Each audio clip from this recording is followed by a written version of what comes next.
So, Coach, you've won the three NCAA tournament championships. You've won your gold medal. What are you most proud of over the course of your career? I think the graduation rate that we had for players. I don't think there's anybody in the country that was equal to what we did with the graduation rate. And I always felt that my primary purpose was to see that kids that played for us got a degree and finished school, and I think we did that better than anyone. Great.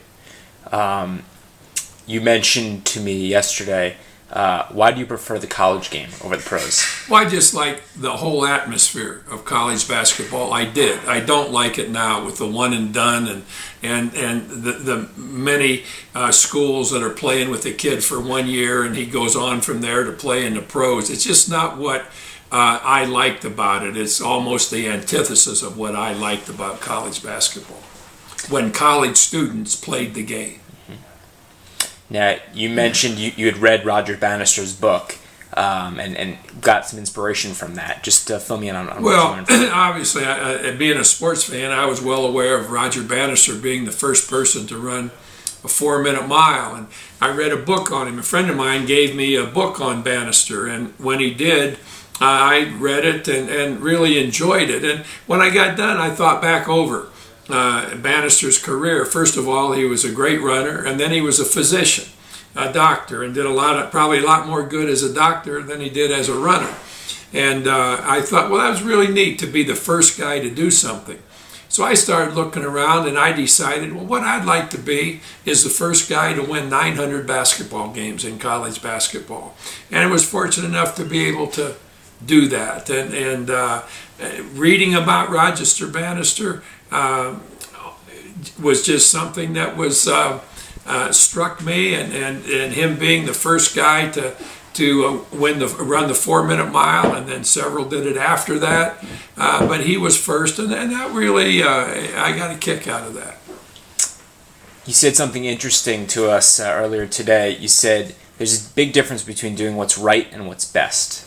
Can you elaborate? Well, I think in everybody's life you get caught up sometimes in what you think you owe somebody, or what you think you owe this organization or whatever, and you think that's right, but always I think what's best. There's a difference between what's right and what's best, because I found in my lifetime that when I get to thinking about, well, this would be the right thing to do, it's almost like I'm scared to do something else. And so I've made up my mind that what is the best route to take, period, and let's go that route.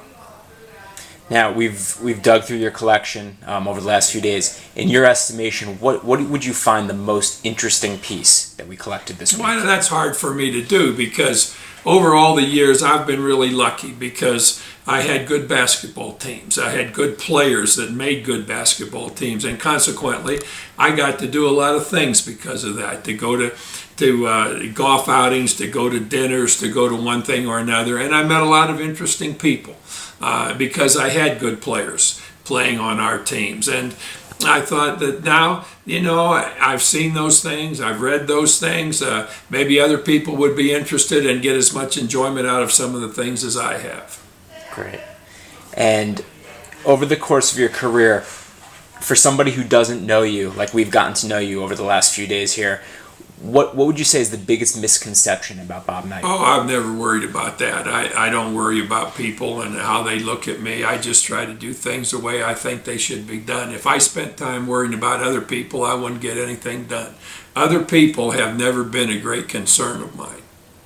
Okay, and lastly, looking back on your entire career, in your estimation, what's your legacy? I think I was a hell of a fisherman. Well, that says it all. Thanks so much, Coach Knight.